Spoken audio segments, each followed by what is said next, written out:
Bonjour et bienvenue dans Prière Inspirée. Je suis heureux de vous retrouver aujourd'hui pour une semaine de prière pour aller plus loin dans l'esprit. Et j'ai le privilège de recevoir un ami précieux, mon ami Frank Poulin. Bonjour Frank. Bonjour Jérémy. On est heureux de t'avoir dans Prière Inspirée. Ça fait plaisir d'être là et merci beaucoup de m'avoir invité. Avec plaisir. Ça fait maintenant plusieurs années que je connais Frank. Son ministère, c'est l'évangélisation, un ministère d'évangéliste. Et Dieu l'introduit petit à petit dans ça. Et c'est quelqu'un aussi qui a soif, comme moi, du réveil. On a soif de voir la gloire de Dieu. Et Frank, tu as voulu partager sur le thème d'aller plus loin dans l'esprit. Qu'est-ce qui t'a poussé un peu à partager sur ce thème? C'est lorsque tu travailles dans l'église locale après plusieurs années, comme je l'ai fait, comme tu le fais aussi, tu viens qu'à voir des personnes, tu vois leur état, tu vois comment ils ont avancé, progressé parfois pendant 3, 4, 5 ans. Et tu te dis que pour plusieurs personnes, c'est triste. Mais premièrement, dans plusieurs églises, on ne va pas être exhorté à aller plus loin dans l'esprit. Ça, c'est une réalité. Je crois qu'il y a beaucoup de personnes qui te suivent parce qu'il y a cette dimension-là qui est là. Et beaucoup de personnes vont rechercher ça. Et c'est normal. On est premièrement un esprit, en fait. On est appelé à être en communion avec Dieu. Et c'est dans l'esprit que ça va se faire, en fait. Puis, c'est ça, c'est quand tu regardes à plusieurs personnes, beaucoup de gens, ils aiment Dieu de tout leur cœur, mais d'un côté plus pratique, et surtout les dimanches matins, on le sait, hein, c'est la réalité. Il y a les annonces, les dîmes, les offrandes, il y a toutes sortes de choses qui sont là. Il n'y a pas beaucoup de réunions vraiment qui vont être là pour être des réunions, si je peux dire, des réunions du Saint-Esprit. Où est-ce qu'il n'y a pas trop de choses qui sont structurées. On est juste là à être dans l'esprit, à chercher Dieu, à ce que des prophéties puissent se manifester, des choses puissent se passer. Il y a beaucoup de gens qui n'ont jamais vécu ça. Et puis, c'est ça, on veut aider les gens cette semaine à aller plus loin dans l'esprit, à pouvoir vivre des choses nouvelles, à comprendre, à saisir certaines réalités et d'un côté plus pratique aussi, surtout. Fait que c'est ça que je veux que les gens ils restent là pour qu'ils puissent vraiment expérimenter des choses nouvelles avec le Saint-Esprit. Amen. C'est une bonne semaine et certainement le Saint-Esprit va vous toucher. On reçoit beaucoup de témoignages, j'en ai beaucoup reçu ces dernières semaines, de personnes qui nous écrivent, entre guillemets, simplement. J'ai commencé à être touché par le Saint-Esprit, j'ai commencé à parler en langue, mon corps a commencé à trembler tout à coup, j'ai été pris de tremblement et des fois même je suis tombé sous la puissance de Dieu, tout seul à la maison. Et là, j'ai commencé à expérimenter quelque chose de nouveau, ça m'a amené dans une passion, une intimité avec Dieu. Et ça, c'est ce qu'on désire vraiment pour vous, frères et sœurs. Et c'est ce pourquoi on va prier cette semaine. Aujourd'hui, on va parler des forteresses. Parfois, on a des forteresses dans nos vies qui nous empêchent de recevoir les choses de l'Esprit de Dieu. Et on va en parler aujourd'hui, on va prier par rapport à ça. Et demain, on parlera de comment on peut et pourquoi être plus sensible à la personne merveilleuse du Saint-Esprit. C'est vraiment notre désir. On parlera aussi de prophétie après-demain. Puis, le jour suivant, on va faire une émission pour ceux qui ont soif de Jésus-Christ. Si vous avez soif et plus soif, si vous désirez plus de la part du Seigneur Jésus, aller plus loin dans votre intimité avec lui, alors ce sera une émission pour vous. On terminera cette semaine de prière et d'exhortation sur une émission vraiment merveilleuse et c'est pour ça que je vous encourage à aller jusqu'au bout. Le prix à payer pour vivre dans l'onction. Ça va être un programme super dans la présence de Dieu et on est vraiment, vraiment honorés que vous puissiez écouter et prier avec nous. Ça nous encourage et ça nous fortifie et on bénit le Seigneur pour ça. Donc aujourd'hui, avec Frank, on va partager sur les forteresses. Amen. Et puis, on va lire ensemble, juste pour établir en fait, qu'est-ce que c'est une forteresse. Il y a plusieurs passages dans le Nouveau Testament qui vont nous parler de nos pensées, mais un en particulier dont l'apôtre Paul a touché lorsqu'il a écrit aux Corinthiens, dans 2 Corinthiens chapitre 10 et les versets 4 et 5. On peut lire « Car les armes avec lesquelles nous combattons ne sont pas charnelles, mais elles sont puissantes. » Ça, il faut le saisir. Elles sont puissantes par la vertu de Dieu pour renverser des forteresses. Nous renversons les raisonnements et toute hauteur qui s'élève contre la connaissance de Dieu et nous amenons toute pensée captive à l'obéissance de Christ. Les gens doivent saisir la vérité, la réalité qu'il y a des forteresses possiblement en eux par rapport au domaine de l'esprit. Comment est-ce qu'on peut le savoir? C'est lorsque tu regardes certaines vidéos de certains ministères et tu vois des gens qui tombent dans l'onction. Tu vois des gens qui peuvent peut-être être saisis et qui se mettent à rire et à rire. Des gens que tu vois, ils sont là, ils pleurent et ils pleurent et ils pleurent. Et tu te dis, mais c'est quoi ces trucs-là? J'ai jamais vécu ça. Je suis pas trop d'accord avec ça. Les gens, il y a des raisonnements qui sont là, il y a des façons de penser qui sont là, peut-être au travers de l'Église à laquelle vous avez été élevé, peut-être que vous commencez tout juste, en fait, à vous ouvrir vraiment à l'action du Saint-Esprit. Moi, j'ai eu la grâce vraiment de grandir dans une Église qui était pleinement ouverte au Saint-Esprit. J'ai vu ces choses-là depuis que je suis tout petit, en fait. Mais je les ai pas expérimentées pour moi-même avant quand même un certain temps. Et tu vois, c'est pas à cause que tu as été exposé à ces choses-là que ça fait que tu le vis toi-même. Et puis, on veut vous amener à vivre des choses nouvelles, des choses... C'est tellement précieux et puissant. On veut vous amener à ça. Et puis, on doit réaliser qu'il y a possiblement des forteresses qui sont là. Une forteresse, qu'est-ce que c'est? C'est dans le domaine des pensées. Les gens, ils vont souvent dire et déclarer, on renverse les forteresses. Et ça, tu l'as entendu, je l'ai entendu, je l'ai même dit. Mais en fait, je ne comprenais même pas exactement c'était quoi une forteresse. Je me disais, oui, une forteresse, bon, dans mes pensées, il y a une forteresse. Une forteresse va être utilisée par l'ennemi pour nous attaquer, nous bloquer de pouvoir aller de l'avant dans les choses de Dieu. Ça, il faut le saisir. Une forteresse, c'est quoi? C'est quelque chose qui va se construire avec le temps. C'est quelque chose qui va être là. On peut certainement parler des forteresses par rapport à l'estime de soi, des forteresses par rapport au manque d'amour qu'on a eu. On s'est endurci, des forteresses à toutes sortes de domaines. Là, on se focalise sur le monde de l'esprit. Mais les forteresses vont se construire petit à petit. Puis peut-être qu'on a vu des choses et on s'est fermé, on s'est dit non, moi, pas jamais je vais vivre ça. Il y en a que c'est comme ça. Il y en a que c'est vraiment comme ça. Et puis, on doit accepter le fait que dans la parole de Dieu, c'est pas à cause que moi je le dis ou Jérémie le dit, on doit accepter que dans la parole de Dieu, on voit qu'il se sont passées des manifestations, on voit qu'il y a des choses qui se passent même aujourd'hui sous nos yeux, des gens sont libérés, des gens commencent à vivre des choses nouvelles, ils commencent à être dirigés par le Saint-Esprit d'une façon nouvelle dans leur vie, ils commencent à être éclaircis sur certains domaines dans leur vie, tout ça, c'est parce qu'ils ont accepté que Dieu veut faire quelque chose de nouveau dans leur vie. Et puis, on doit vraiment, vraiment saisir les forteresses doivent être abattues. Et puis, l'ennemi, qu'est-ce qu'il va faire? Une forteresse, quand tu regardes et tu penses au passé, Jérémie, quand il y avait des gros combats, il y avait dans l'époque des châteaux et tout ça, surtout en Europe, il y en a beaucoup plus. Tu vois une forteresse, tu te dis, wow, c'est impressionnant, c'est massif. Et puis, l'ennemi qui venait attaquer la forteresse, lui, en fait, c'était beaucoup plus difficile que ceux qui étaient en haut. Ouais. Ceux qui étaient en haut, il y avait des archers, ils pouvaient tirer, C'est facile d'attaquer lorsque c'est toi qui es sur la forteresse. Et l'ennemi va utiliser la forteresse pour nous attaquer facilement. Quand tu commences à saisir ça, tu te dis « Wow!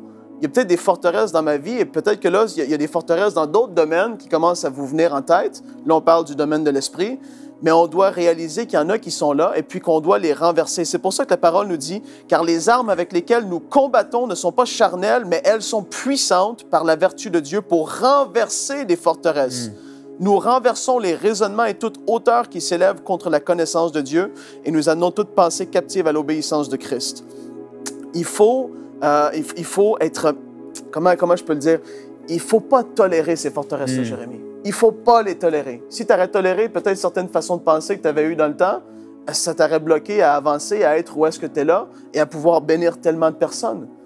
Il faut saisir cela et dire les forteresses qui sont là dans ma vie, l'ennemi va les utiliser pour m'attaquer, pour me décourager, pour faire toutes sortes de choses, mais là, moi, je veux les renverser. Et cette semaine, c'est ça qu'on va faire. Par la parole de Dieu, par des choses que vous allez vivre, vous allez être touchés par la puissance de Dieu là où vous êtes, et puis ça va vraiment commencer à faire ce déblocage-là. Il va commencer à avoir quelque chose qui va se passer parce que l'Église de Dieu, avec un grand E, doit se lever tellement plus fortement, Jérémie, dans ces derniers temps. Amen. On doit être fort en esprit. On doit être des personnes qui sont prêtes à être dirigées par des songes, des visions, des paroles prophétiques.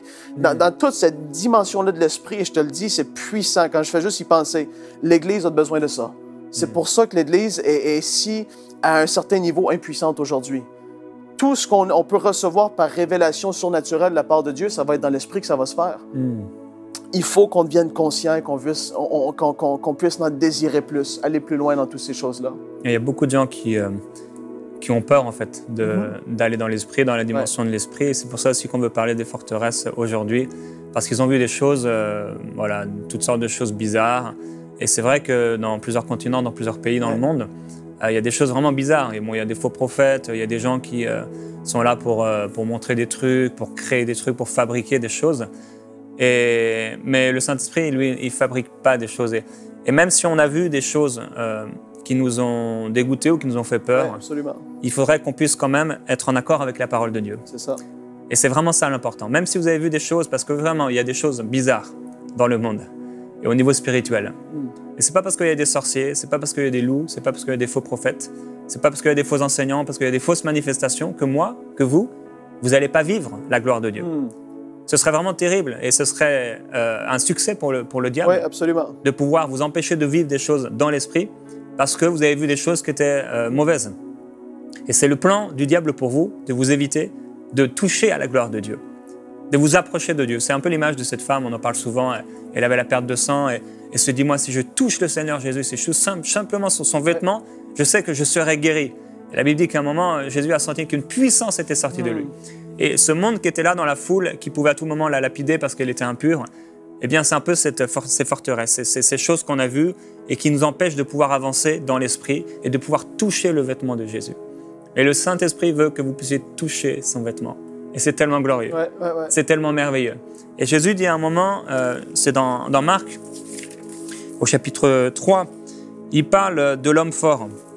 Et il dit dans le verset 24, il dit « Si un royaume est divisé contre lui-même, ce royaume ne peut subsister. » Ça veut dire que dans nos cœurs, on a, par le Saint-Esprit, et comme tu l'as dit, du fait qu'on soit né de nouveau, on a tous le désir de vivre plus. Parce qu'on est esprit avant tout. Et notre esprit a soif, notre esprit désire, notre esprit il aspire à vivre dans la dimension de l'esprit et vivre des choses. Il veut être nourri en fait. Oui. Tout comme notre corps, constamment, il nous rappelle à manger, il nous appelle à manger. Tous les jours, il veut manger et on lui donne à manger. Mais notre esprit a vraiment soif de vivre des choses profondes, pas des choses religieuses, des choses profondes dans l'intimité du Saint-Esprit. Et donc, il y a ce combat parfois entre ce que veut notre esprit et la chair. Les choses qui sont vraies et les choses qu'on a pu voir et qui nous ont peut-être fait peur. Il dit, si une maison est divisée contre elle-même, cette maison ne peut subsister. Et il dit au verset 27, personne ne peut entrer dans la maison d'un homme fort et piller ses biens sans avoir auparavant lié cet homme fort, alors il pillera sa maison. Et il y a un homme fort, Frank, dans beaucoup de vies, c'est cette forteresse. Cette forteresse qui est dans leur tête, c'est comme un homme fort qui est là, comme entre guillemets un petit bonhomme, qui est dans leur tête et qui reste là et qui dit « Tu ne vas pas vivre la gloire de Dieu. Regarde-toi, tu es sec, tu es un chrétien lamentable, tu n'es pas un pasteur, tu n'es pas un évangéliste. » Et ce bonhomme, il parle constamment. Cette forteresse te parle et elle te donne des informations qui sont contraires à ce que le Saint-Esprit veut pour toi. Dieu veut vous remplir de sa gloire et de sa présence. Il veut vous inonder de ses merveilles et les choses profondes du Saint-Esprit. On peut dire ça et ça peut paraître, je ne sais pas, classique, mais t'imagines-tu, Jérémie, tu te dis que toute une génération d'adultes, de jeunes, une génération qui se lève et qui commence à marcher pleinement dans les dons du Saint-Esprit. Comment que ça chamboulerait tout. Des gens qui auraient des songes comme l'apôtre Paul, et comme tu l'as dit, c'est par rapport à la parole de Dieu, ce qu'elle dit. L'apôtre Paul était sur le navire, il était sur le point de faire naufrage, mais il a été averti en songe. Tu vois, c'est des choses comme ça. On lit la parole et les gens, en fait, ils vivent rien. Et c'est pour ça qu'il y a tellement de jeunes qui se détournent de la foi. Leurs parents vont à l'église, ils tapent des mains, c'est beau, on lit Moïse, la mère se sépare en deux. Et eux, ils vivent rien du tout. Les jeunes, ils disent, mais en fait, c'est quoi tout ça? On lit, mais est-ce qu'on le vit? Et les gens ne le vivent pas. Et c'est une triste réalité. Il faut marcher dans ces choses-là. C'est ça qui rend d'être un disciple, qui rend toute la vraie chrétienté tellement incroyable, surnaturelle, puissante et profonde. C'est le monde de l'esprit, en fait. C'est quand tu marches dans les choses surnaturelles de Dieu. Moi, c'est tellement puissant. Je pense à juste mon petit garçon, le plus vieux. Il était saisi une fois, il s'est mis à pleurer, à prier pour son frère. Tu les connais, mes deux garçons. Mais tu l'aurais vu, ma femme, moi, je n'étais pas là, ma femme me l'a dit. Il s'est mis à pleurer, il a dit, j'aime tellement Anthony. Il s'est mis à prier pour lui. Tu te dis, waouh, c'est des choses qui sont ouvertes à des petits-enfants. Et on doit vivre ces affaires-là. On doit aller plus loin, s'il vous plaît, aller plus loin dans l'esprit avec nous cette semaine. C'est tellement important. Je me souviens quand ma fille, elle avait à l'époque peut-être 7 ans environ, et il y avait quelqu'un qui s'était vraiment éloigné du Seigneur. Et il était rétrograde, il était retourné dans des boîtes de nuit, etc., dans une vie d'immoralité. Et elle a été saisie par le Saint-Esprit, comme tu le dis, de la même façon. Et là, il commençait à pleurer. Mais non, il faut qu'il revienne à Dieu, il faut qu'il reviene à Dieu. Je vais l'appeler. Ouais. Elle avait 7 ans. Et le Saint-Esprit peut faire des choses formidables. C'est ça. C'est pour ça, même si on a vu des choses bizarres, il ne faut pas que ça nous éloigne de Dieu. Non. Parce qu'il y a des choses profondes qu'on n'a pas encore connues.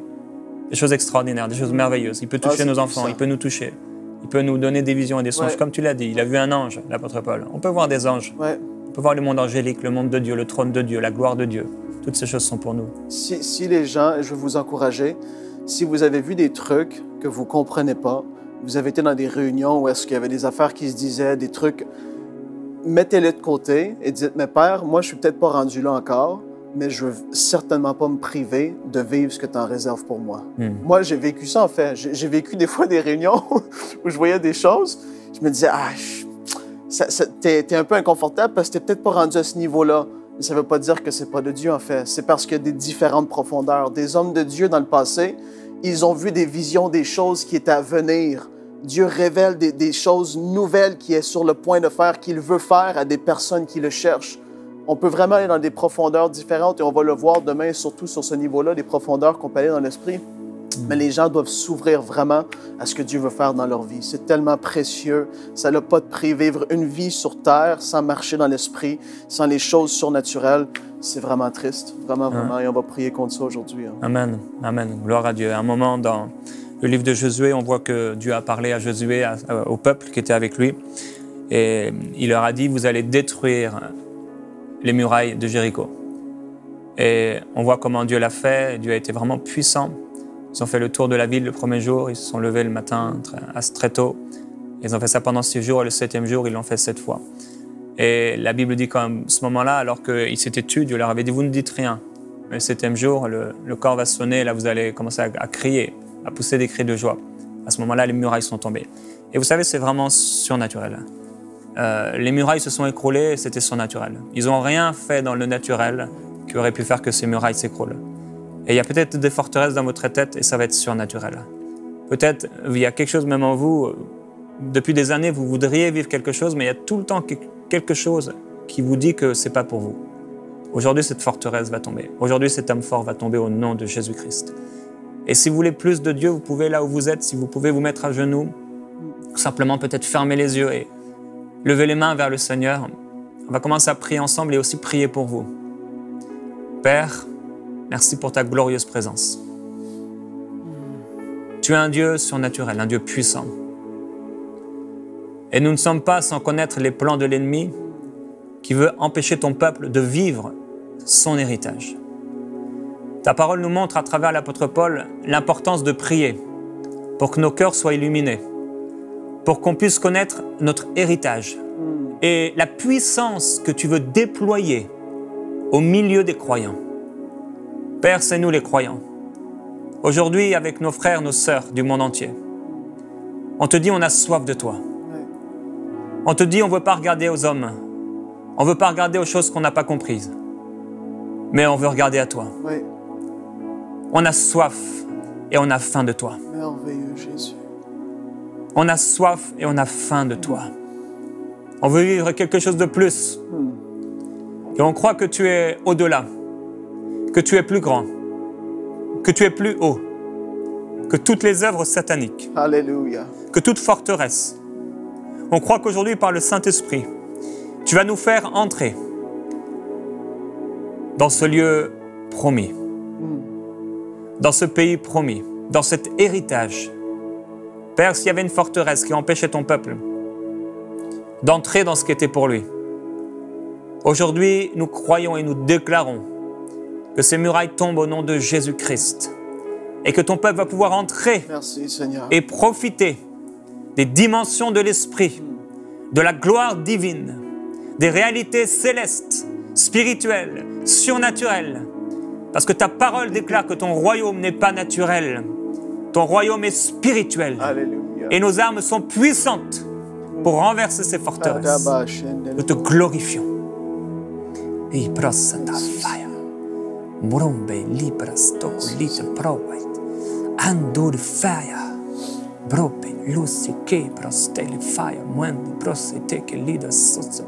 juste Gardez les yeux fermés là où vous êtes.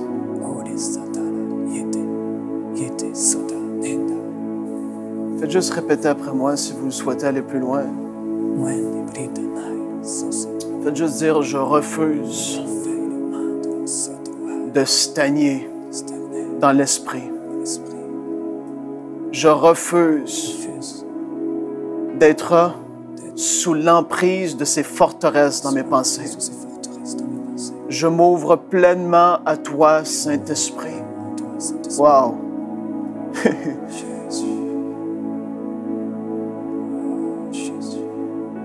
Je te remercie, Saint-Esprit, parce que tu agis maintenant. Je te prie que tu puisses les toucher là où ils sont. Dans leur chambre, dans leur maison, en famille. S'il te plaît, Esprit de Dieu, comme tu l'as fait dans ma vie, et que tu as apporté un réveil en moi, apporte un réveil nouveau en eux. Souffle sur eux. Parce que tu es bon et tu veux les faire voir plus dans l'esprit.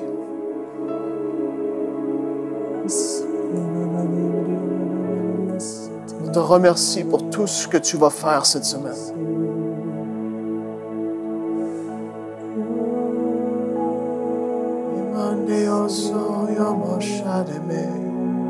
Vous savez, la première chose à faire, c'est premièrement commencer à faire taire les pensées. À faire taire les pensées dans notre tête qui sont là, qui vont dire, mais qu'est-ce que tu fais? Tu es là à genoux, qu'est-ce que tu fais? Tu crois vraiment qu'il va te toucher le Saint-Esprit? Il va y avoir des pensées qui peuvent être là, qui vont venir à vous attaquer pour vous empêcher encore là. Faites taire ces pensées-là. Faites juste lever le son et qu'est-ce qu'on va faire? On va juste... Ça, c'est d'une façon pratique, c'est comme ça que je le fais chez moi. Jérémie le fait comme ça. On va juste laisser la musique prendre le dessus maintenant. Fermez les yeux. Éteignez toutes les mauvaises pensées qui sont là. Si vous êtes rempli de l'Esprit, commencez à prier en langue tout doucement. Et peut-être, je crois et je déclare un chant nouveau sur votre vie. Un chant en langue, quelque chose de nouveau. J'appelle à ce qui se passe quelque chose de frais aujourd'hui même, au nom de Jésus. Et là, on va juste rentrer dans l'esprit. Faites juste fermer les yeux et commencer juste à écouter ce qu'il veut peut-être vous dire, à prier en esprit. Soyez sensible à ce qu'il veut faire. Si vous vous mettez à rire, c'est normal, la parole n'en parle. Si vous pleurez, c'est normal, ça m'arrive. Laissez-vous envelopper par le Saint-Esprit. Il est tellement bon.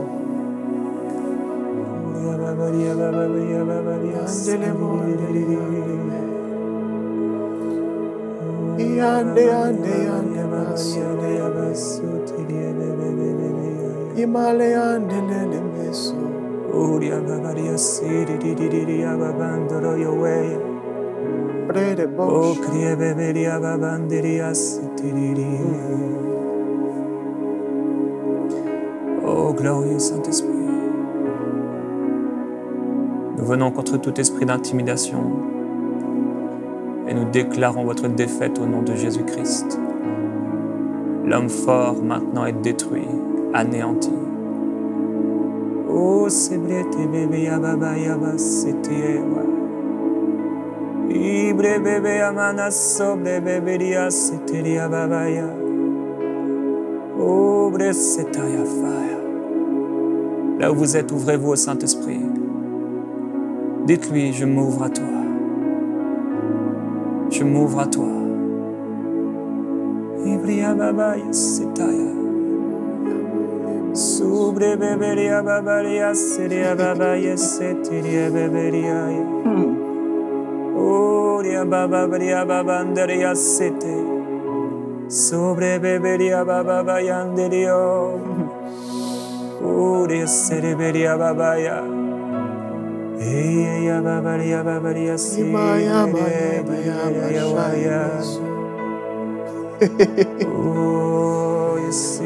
Iramande yo solo moko barrebe brese merie. Iramande yo sobo robo broso moyenema.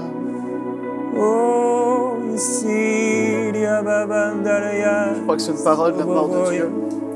Que vous êtes là à la maison, les blessures du passé que vous avez vécues dans certaines réunions, les excès qu'il y a pu y avoir, ces choses-là, c'est fini. C'est du passé. Tu t'étais dit, moi, c'est fini. Je ne vais plus me laisser aller tellement loin dans l'esprit. Aujourd'hui, c'est fini. Sois guéri au nom de Jésus.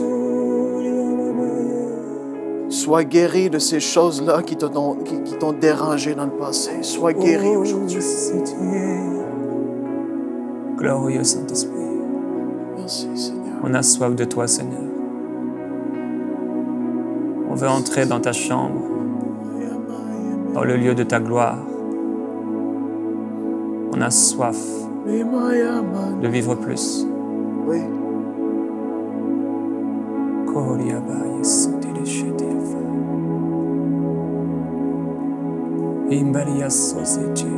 Juste continuez à vous laisser juste bercer dans l'esprit, dans la présence de Dieu là où vous êtes.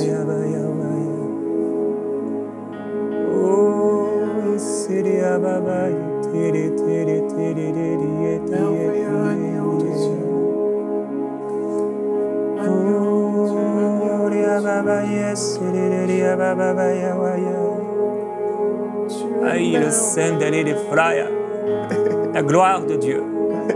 La gloire de Dieu. Oui. La gloire de Dieu. Nous soupirons après ta gloire. Tu es tellement bon. Nous t'aimons tellement.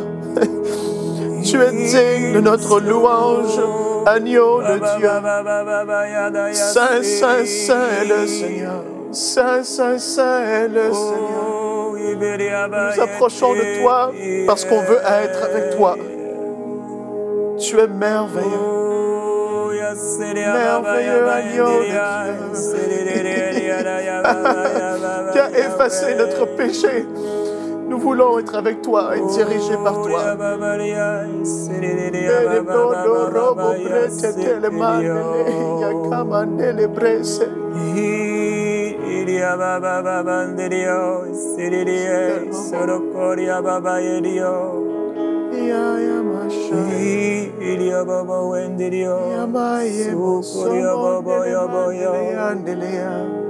Alléluia.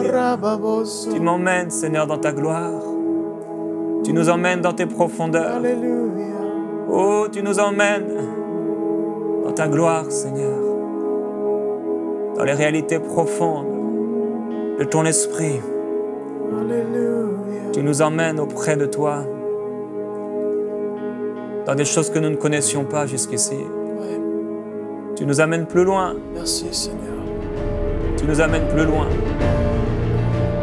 Par ta grâce et par ta gloire.